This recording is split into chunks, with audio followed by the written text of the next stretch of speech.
शास्त्र कहते हैं शरीर माध्यम खलु धर्म साधनम, मनुष्य धर्म सिद्धि के लिए है। जो मानवीय योनि है, हम जो मनुष्य हैं, और उन मनुष्यों में हमारे पास जो देह है, जो ये शरीर है, ये एकमात्र धर्म साधन के लिए है। और फिर अन्य पुरुषार्थ भी इससे सिद्ध हों, अर्थ, काम और मोक्ष, पर प्रथम यह धर्म सिद्धि के लिए। शरीर माध्यम खलु धर्म साधनम।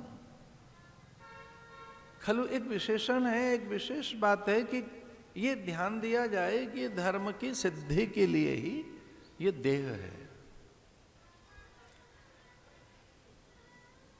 इसे धर्माचरण हो, हम धर्मनिष्ठ हों। धर्म कुछ और नहीं, ईश्वर ही धर्म है।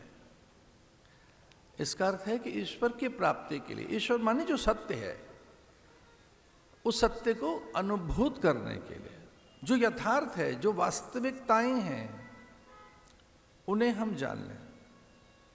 तो जीवन यथार्थ बोध के लिए, सत्यान्वेषण के लिए, सत्य क्या है ये जानने के लिए।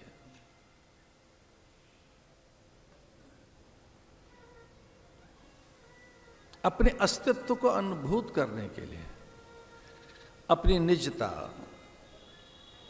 अपना स्वसत्व,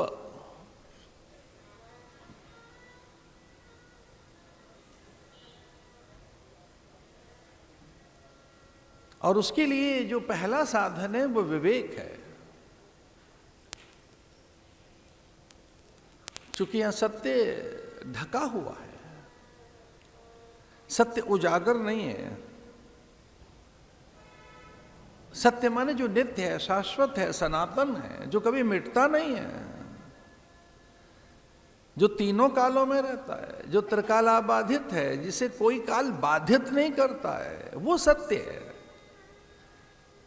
जो था, है और रहेगा, जो मिटता नहीं है, इसमें विकार नहीं है, परिवर्तन नहीं है, न उसके रूप में, न उसके काय कलेवर में। पर यहां आकृतियां बदलती हैं, आकार बदलते रहते हैं, यहां दृश्य बदलते रहते हैं। यहां काल में भी कितने कलेवर हैं, काल की भी अनेक कायाएं हैं, काल के भी अनेक रूप हैं। भोर, दोपहर, अपराह्न, संध्या, प्रदोष, रात्रि। तो अगर ऐसा कहें कि यही सच है, पर ये रूप सच नहीं है, ये दृश्य सच नहीं है, इसे सत्य ढका हुआ है।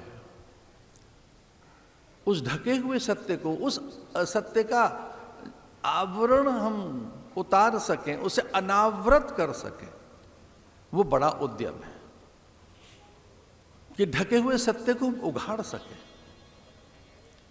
जो छिपा हुआ है सत्य है, उसे उजागर कर सकें, उसके आवरण को हम भंग कर सकें, उसके लिए प्रार्थना है। असतोमा सद्गमय, ये वैदिक प्रार्थना है कि मुझे बल मिले, ऐसी सामर्थ्य मिले कि मैं असत्य से सत्य की ओर चल सकूं। असतो मां सद्गमय, मेरा मार्ग सत्य की ओर हो, मैं सत्य पथिक बनूं, सत्यान्वेषी बनूं, सत्य का आग्रही बनूं, मैं सत्य को जान सकूं। असतो मां सद्गमय। क्योंकि देह सच नहीं है, देह में परिवर्तन है, इसमें वही रहता है, देह बदलती रहती है। देह में रहने वाले व्यक्ति की आपके सामने ही आपके अनेक चित्र रख दिए जाएं, तो आप कहेंगे कि मेरे बदलते चित्र हैं, मेरे बदलते रूप हैं, मेरी बदलती अवस्थाएं हैं। फिर आप कहेंगे विचार पूर्वक कि मेरी नहीं, मेरी देह की बदलती अवस्थाएं, मेरे शरीर के भिन्न भिन्न ये रूप हैं। ये बाल्यकाल है, ये कैशोर्य है, ये तारुण्य अवस्था है, ये यौवन है। कब चला गया यौवन पता नहीं लगा। ये मेरी प्रौढ़ता के चित्र हैं। और आप अगर वृद्ध व्यक्ति हैं तो आप ये कह सकते हैं कि मेरी प्रौढ़ता भी कब चली गई, ये तो मेरा वार्धक्य है अब जो चल रहा है। तो उसमें सच कौन सा है? बदलते चित्रों में आप कौन से हैं? वो सत्य है जो बचपन में आपका चित्र है, या ये सच है कि अब आपका यौवन और प्रौढ़ता चली गई, आप वृद्ध हैं और ये चित्र आपका है? बड़ा विचित्र है ये तो चित्र। अब वैसी मादकता, मांसलता, रूप, आकर्षण, विमोहन, सम्मोहन अब कहां है? अब तो शैथिल्य है। तो ये जो शिथिलता है, जो क्षरण है, या जो इतने परिवर्तन हैं, जो इतनी अवस्थाओं में जो कुछ दृश्य बदलते गए, इसमें सच कौन सा था? इसलिए प्रार्थनाएं की गई, असतो मां सद्गमय। मैं इन हर अवस्थाओं का साक्षी रहा हूं, ये मेरे ही चित्र हैं। इन सबको मैं देख रहा हूं बदलते हुए, अपने ही चित्रों को, अपनी देह को। तो आप का एक अनुभव तो है परिवर्तन का। आपका एक बड़ा अनुभव है कि आपने परिवर्तन देखा है और सर्वत्र देखा है, काल में, वस्तुओं में, व्यक्तियों में, पदार्थों में, दृश्यों में, घटनाओं में, अपने शरीर में आपने परिवर्तन देखा है। तो एक बड़ा अनुभव तो है हमारा, हम मनुष्यों का, कि हम परिवर्तन के दृष्टा रहे हैं। हम साक्षी हैं, हम इस बात के गवाह हैं कि हमने देह को बदलते देखा है। हर चीज बदल रही है। तो जिसमें परिवर्तन होता है वो सत्य नहीं होता, जिसमें विकार रहता है वो सत्य नहीं होता।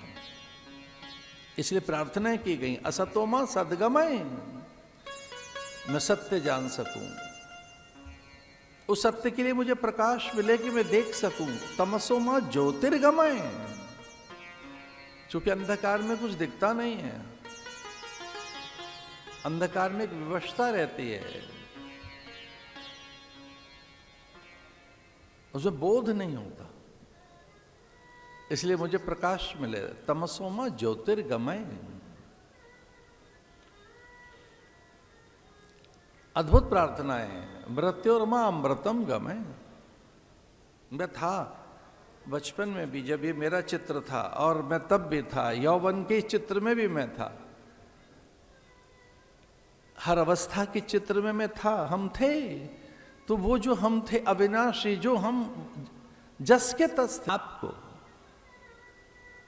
ये बहुत बड़ा उपदेश है सनातन संस्कृति का, भारतीय संस्कृति का। ये आर्ष संस्कृति है, वैदिक संस्कृति, क्या मिट नहीं सकते, अविनाशी है। इसलिए वेदों ने कहा अविनाशी तु तत्विद्धि। तो हमारा पहला प्रयास हो कि वो अविनाशी कौन है जो मिटता नहीं है।